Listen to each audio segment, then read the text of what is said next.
एक question solve करते हैं बिगेन मेथड का। ठीक है, मैं कराने वाला तो नहीं था लेकिन देख लेते हैं इसको भी एक बार।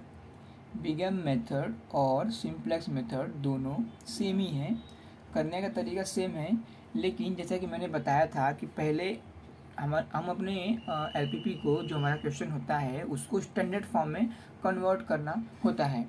सो हम लोग जब सिंप्लेक्स मेथड में कन्वर्ट करते हैं तो हम लोग एक स्लैक वेरिएबल ऐड करते हैं। ठीक है, जब हम लोग सिंप्लेक्स में करते हैं तब। लेकिन जब हम लोग बिगेन मेथड कर रहे होते हैं तो हमको माइनस करना होता है। क्या? Surplus variable. हम लोग इसको माइनस करते हैं। ठीक है, इसको माइनस करते हैं, प्लस इसमें एक आर्टिफिशियल वेरिएबल ऐड करते हैं। ठीक है, सो सबसे पहले हम लोग इसको कन्वर्ट करते हैं स्टैंडर्ड फॉर्म में। कैसे?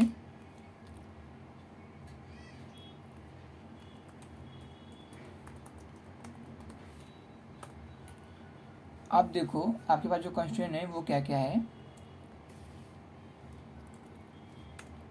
3x + 5y। अब हम लोग यहाँ पे क्या करेंगे?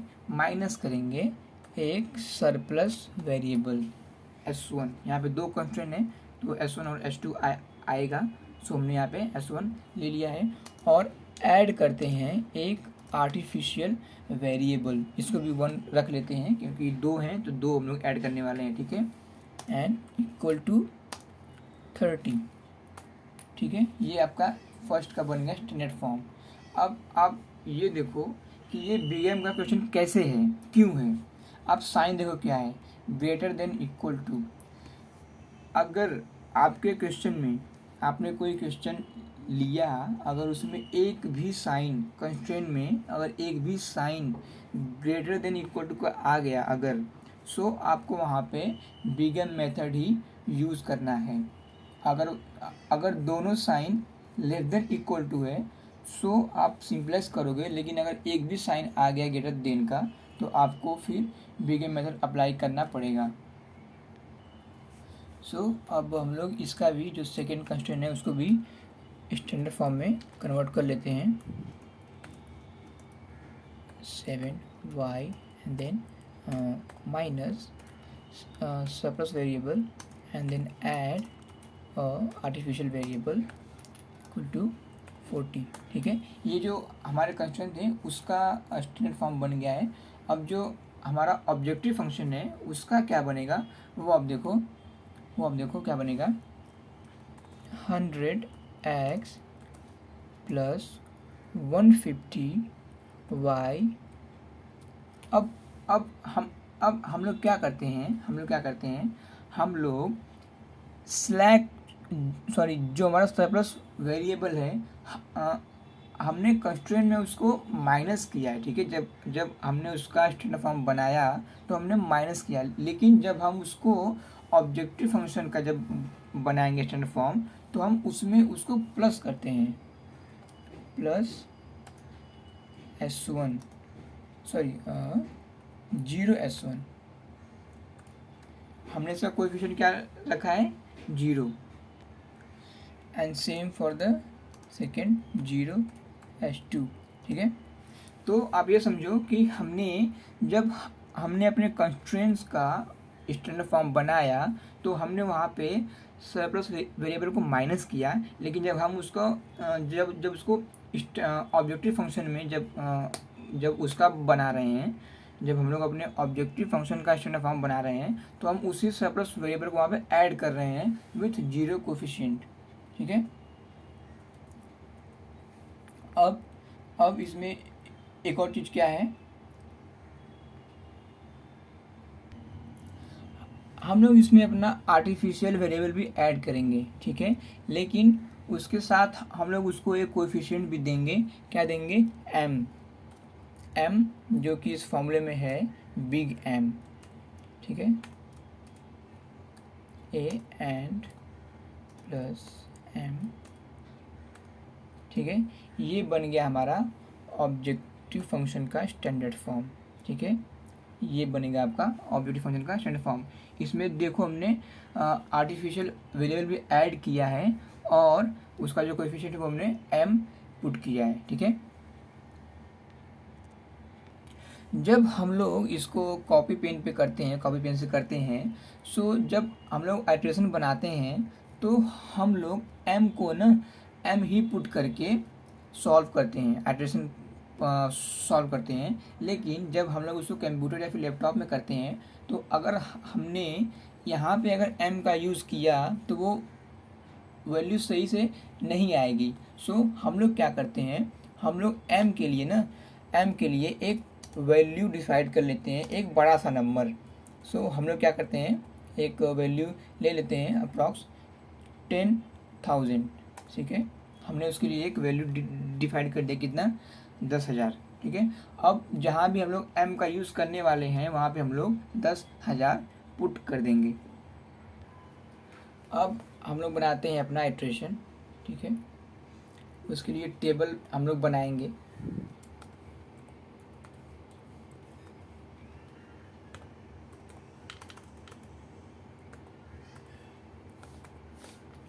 इटरेशन 1, ठीक है। क्या क्या चीज़ें हमको चाहिए होती हैं उसके लिए, सबसे पहले तो CB हम लोग लेते हैं, and then XB, then XY।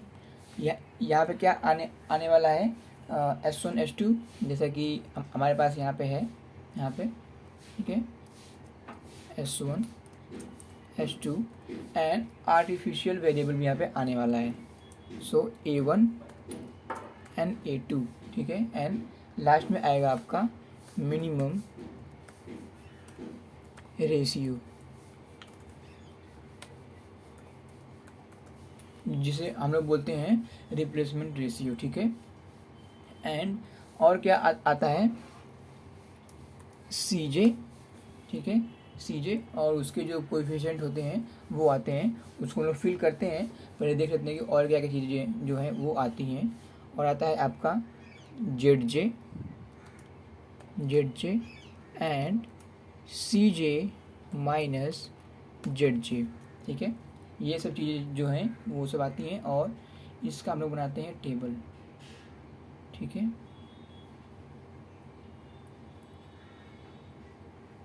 ठीक है, ये बन गया हमारा टेबल। अब किस में क्या वैल्यू आएगा वो देखते हैं, ठीक है। CJ, इसमें जो आपका ऑब्जेक्टिव फंक्शन है उसके जो कोएफिशिएंट्स हैं वो आते हैं। क्या क्या आएगा x में, x भी तो कुछ ऐसा है नहीं, x में क्या आएगा 100, एंड देन y में आएगा 150। S1 देखो क्या है 0, S2 भी है 0, A1 जो है वो क्या है m है, ठीक है, m।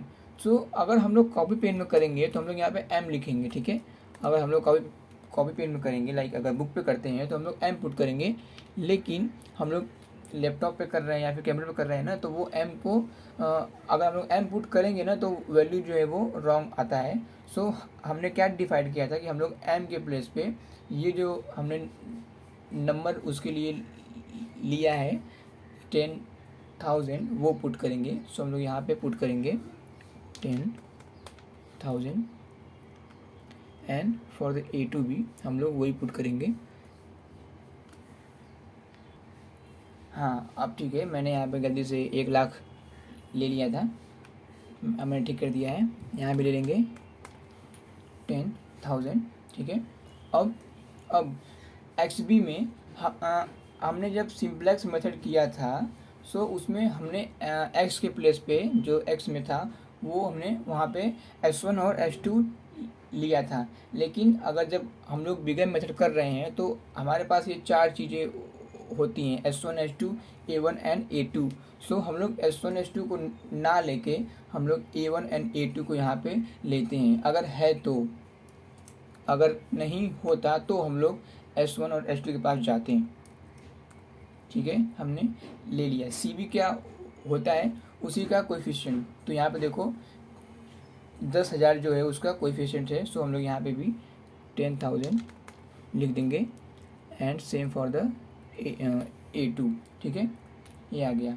XB क्या है, हमने देखा था सिंप्लेक्स में, ये जो वैल्यूज़ हैं ये 30 एंड 40 वो हैं, ठीक है। सो हम लोग यहाँ पे उसको पुट कर देंगे 30 एंड 40। ओके, अब x और y की वैल्यू जो है वो हम लोग फिल करते हैं।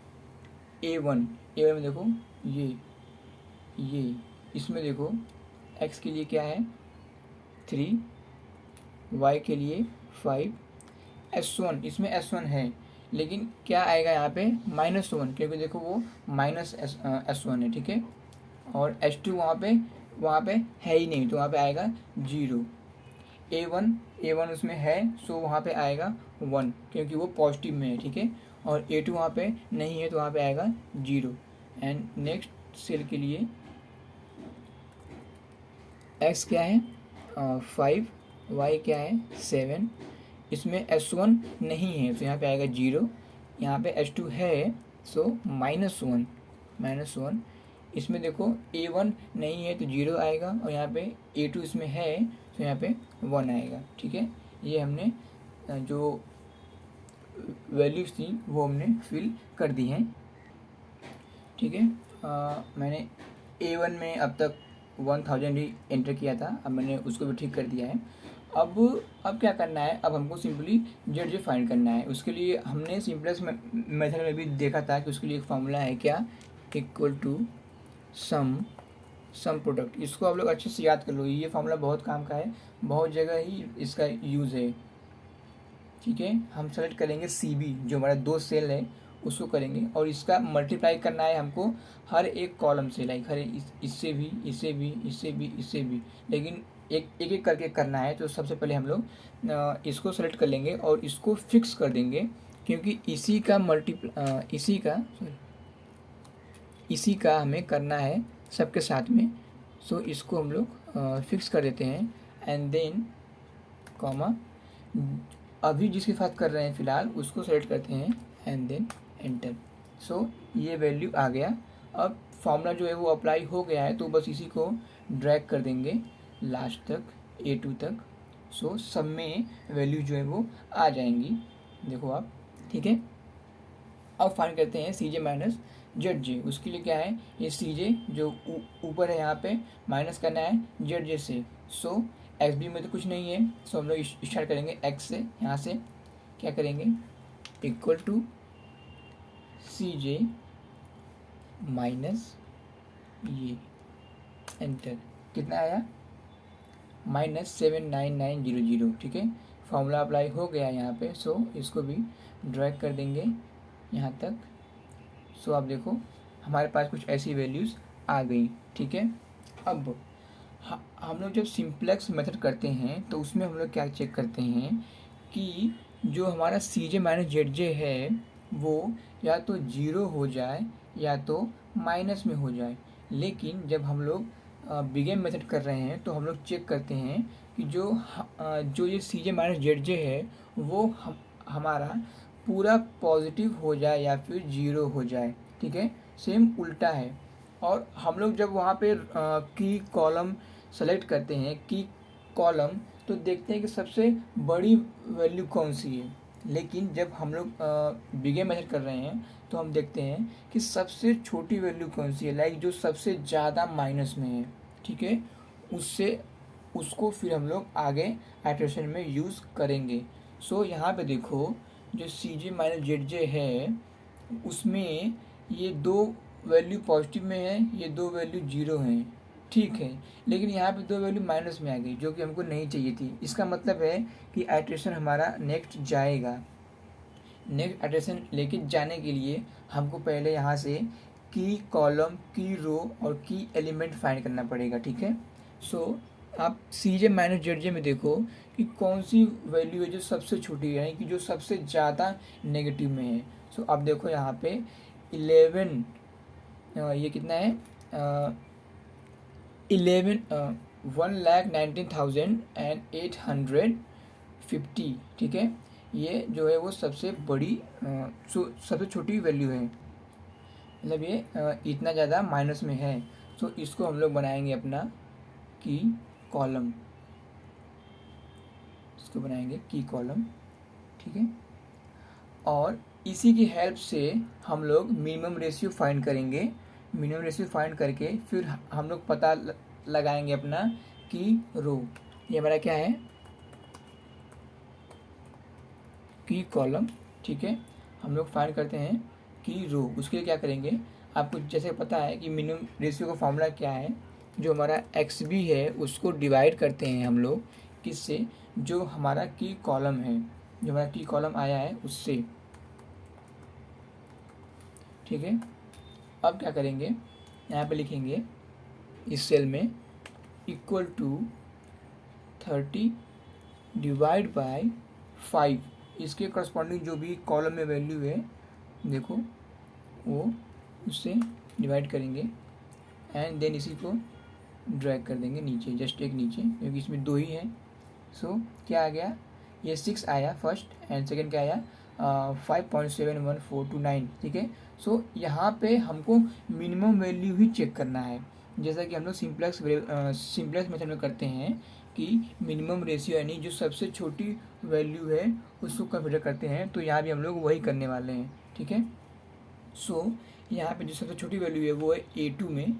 सो A2 जो है हमारा ये बन जाएगा हमारा की रो, ठीक है, ये बन गया हमारा की रो।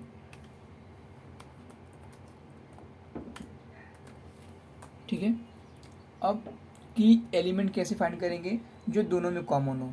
दोनों में क्या कॉमन है, आप देखो यहाँ पे 7, देखो ये 7 जो है वो दोनों में कॉमन है। सो इसको अलग से कलर देते हैं, ठीक है।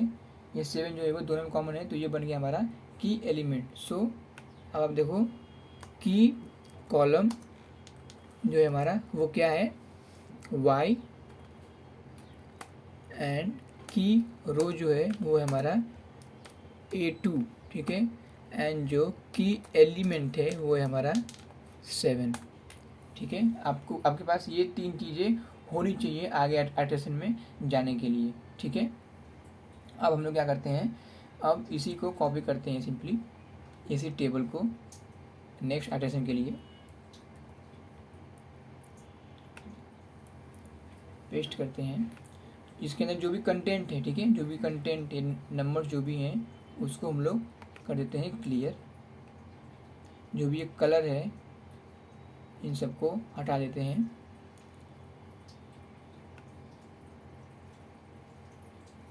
ठीक है। अब यहाँ पे देखो जो की कॉलम यानी y है वो क्या क्या होता है, वो होता है हमारा एंटरिंग वेरिएबल, यानी कि ये जो कॉलम है वो अब रो बन के नेक्स्ट आइटरेशन में आने वाला है। सो यहाँ पे 1 है, यहाँ पे करते हैं 2, सेकेंड आइटरेशन है हम लोग का। अब यहाँ पे y इसमें आने वाला है, कहाँ पे आएगा, वो आएगा की रो के प्लेस पे, यानी A2 के प्लेस पे। सो A2 जो है इसको करेंगे डिलीट, यहाँ पे लिखेंगे y और उसी के अकॉर्डिंग इसका जो करस्पॉन्डिंग वैल्यू है वो पुट करेंगे, कितना है 150। ये देखो y का क्या है कोएफिशिएंट 150, सो यहाँ पे लिखेंगे 150, ठीक है। इसमें देखो एक खास बात क्या है कि अगर आपके रो से कोई एक रो अगर चला गया, लाइक A2 यहाँ से अगर चला गया ना, सो आप उसको कॉलम से भी हटा सकते हो, आप उसको कॉलम से भी हटा सकते हो, लेकिन अभी क्या ही ज़रूरत है, छोड़ो, ठीक है।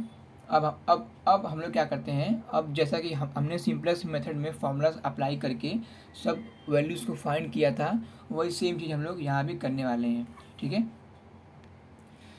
सो सबसे पहले हम लोग वैल्यू फाइंड करेंगे किसका, सो y का, जो कि अभी अभी यहाँ पे आया है। y का वैल्यू फाइंड करने के बाद हम लोग फाइंड कर पाएंगे A1 के लिए, ठीक है। सो जैसा कि फार्मूला मैंने बताया था कि जो अभी आया है उसके लिए क्या फार्मूला है, ओल्ड वैल्यू डिवाइड बाय की एलिमेंट, जो ओल्ड वैल्यू है यानी कि A2 की सारी वैल्यूज़ को डिवाइड करना है 7, जो हमारा की एलिमेंट है उससे, ठीक है। सो हम लोग क्या करेंगे, यहाँ पे सिंपली क्या लिखेंगे, इसमें जो ये y है उसमें क्या लिखेंगे, इक्वल टू 40 को यहाँ से सेलेक्ट करेंगे, ठीक है, इस सेल को सेलेक्ट करेंगे एंड करेंगे डिवाइड बाय 7 जो हमारा की एलिमेंट है उससे सेलेक्ट करके, ठीक है। अब हम सबको डिवाइड करने वाले हैं 7 से, सो क्यों ना हम लोग 7 को फिक्स कर दें। सो मैंने यहाँ पे 7 को फिक्स कर दिया, ठीक है, और एंटर। ये कुछ वैल्यू जो है वो आ गई यहाँ पे, ठीक है, देख लो। अब क्या करेंगे, अब जो फॉर्मूला है वो अप्लाई हो गया है, सो अब इसको बस ड्रैग कर देंगे हम लोग। इसकी खासियत यही है कि आपको सबके लिए सबके लिए सॉल्व नहीं करना है, एक के लिए करके बस आप ड्रैग कर दो तो सबके लिए वैल्यूज आ जाएंगी, ठीक है। सो ये हो गई आपकी y की वैल्यूज़, ठीक है। अब इसका यूज़ करके हम लोग फाइंड करेंगे a1 के लिए वैल्यूज़। अब उसके लिए भी मैंने फार्मूला बताया था सिंप्लेक्स में, वो दोनों फार्मूले बहुत इंपॉर्टेंट है यार, बहुत ही ज़्यादा, क्योंकि उसी का यूज़ करके आप नेक्स्ट एडिशन में कुछ भी कर पाओगे। सो एक हमने कर लिया। सेकंड क्या था formula, old value minus bracket में करस्पॉन्डिंग की कॉलम वैल्यू इनटू यानी मल्टीप्लाई बाय जो न्यू आपका रो आया है ये y, उससे करस्पॉन्डिंग रो वैल्यू, ठीक है। सो कैसे, आप एक बार देखो अच्छे से। a1 के रो में मैंने XB में क्लिक किया और इक्वल टू ओल्ड वैल्यू यानी ये 30 को मैंने ऐसे सेलेक्ट किया, ओल्ड वैल्यू a1 की old value minus in bracket उसके करस्पॉन्डिंग जो वैल्यू है उसी रो में, ठीक है, यानी जो की कॉलम की जो उसके करस्पॉन्डिंग वैल्यू है वो, यानी ये 5, ठीक है, मैंने 5 सेलेक्ट किया। और जो ये 5 है ना वो सब में कॉमन आने वाला है, क्योंकि ये चीज़ सेम रहने वाली है, क्योंकि की कॉलम में करस्पॉन्डिंग तो वैल्यू यही है 5। सो हम लोग इसको भी सेलेक्ट इसको फिक्स कर देंगे एंड इनटू उसके करस्पॉन्डिंग यानी ये y वाले रो में जो वैल्यू है, यानी यहाँ पे देखो क्या है 5.7429, इसको सेलेक्ट करेंगे एंड देन ब्रैकेट बंद एंड एंटर। सो ये वैल्यू आ गई आपकी न्यू वैल्यू, ठीक है। तो आपको फॉर्मूला बस एक ही बार अप्लाई करना है, तो वो एक ही बार अप्लाई करने के लिए आपको याद होना चाहिए, फिर ड्रैग करके सब में ला देंगे फार्मूला, ठीक है। अब क्या करेंगे, जेड फाइंड करते हैं। सिंपली क्या करेंगे, इक्वल टू सम प्रोडक्ट, ठीक है, सम प्रोडक्ट किसका, ये जो CV है ये दोनों सेलेक्ट करेंगे और इसको फिक्स कर देंगे, इसको हम लोग फिक्स कर देंगे, ठीक है, एंड कॉमा जो ये XB की वैल्यूज़ हैं उसको सेलेक्ट करेंगे, ब्रैकेट बंद करेंगे एंड एंटर, ठीक है। ये आ गया आपका ZJ। अब इसी को ड्रैग कर देंगे सब में, सो आपका सबके लिए वैल्यू आ गया, ठीक है। इसी से ऐसे ही ये CJ माइनस ZJ फाइंड कर लेंगे, ये तो बहुत ज़्यादा इजी है, कुछ नहीं इसमें। 100 माइनस ZJ की जो वैल्यू है उसमें एंटर करो, देखो पॉजिटिव में आ गया, देखो सब पॉजिटिव में आ गया और 0 आ गया, लेकिन बस ये H2 जो है वो आ गया माइनस में। यही तो हमें नहीं चाहिए था, जितना ज़्यादा माइनस आता जाएगा हमें उतना ज़्यादा और लंबा इसको करना पड़ेगा, लाइक एड्रेशन को और बढ़ाना पड़ेगा, ठीक है। कोई नहीं, एड्रेशन करते हैं फिर से, इसी को कॉपी करते हैं, कॉपी यहाँ नीचे पेस्ट करते हैं, ठीक है। अभी देखो, अभी हमको क्या करना पड़ेगा, यहाँ से पहले ये फाइंड करना पड़ेगा क्या, मिनिमम रेशियो, ठीक है। मिनिमम रेशियो से पहले हमको फाइंड करना पड़ेगा हमारा की कॉलम। सो यहाँ पे देखो सब तो पॉजिटिव में है या फिर 0 है, माइनस में ये एक ही है, और हमको चाहिए भी सबसे ज़्यादा माइनस वाली वैल्यू। सो हम लोग यहाँ से सेलेक्ट करेंगे इसको, H2 जो हमारा है वो हमारा है की कॉलम, तो जो हमारा वो है की कॉलम, ठीक है। और इसी की हेल्प से हम लोग फाइंड करेंगे अपना मिनिमम रेशियो। मिनिमम रेशियो जाके इक्वल टू जो XB की वैल्यू है यानी 1.428 जो भी है उसको डिवाइड करेंगे हमारे उससे करस्पॉन्डिंग जो भी जो की कॉलम में जो वैल्यू है उससे, एंड एंटर। देखो क्या आ गया, 2 आ गया, नीचे जब ड्रैग करेंगे तो क्या आ गया -40। अब यहाँ पे थोड़ा सा बच्चे कंफ्यूज हो जाएंगे क्या, कि यार हमको तो मिनिमम रेशियो में सबसे ज़्यादा जो कम होता है उसी को कंसिडर किया जाता है, यानी वही बनता है हम लोग का कीरो। तो यहाँ पे जो सबसे छोटी वैल्यू है वो तो -40 है, 2 तो पॉजिटिव में है, इससे तो बड़ी है। लेकिन नहीं, हमें पॉजिटिव वैल्यू में सबसे छोटी वैल्यू देखनी पड़ती है। जैसे यहाँ पे देखो क्या था, 6 था एंड 5.714286। तो यहाँ पे देखो दोनों पॉजिटिव में है, ठीक है। अगर ये 5 माइनस में होता, ठीक है, जो कि 6 से छोटा ही है, और अगर माइनस में होता तो मैं 6 को कंसिडर करता,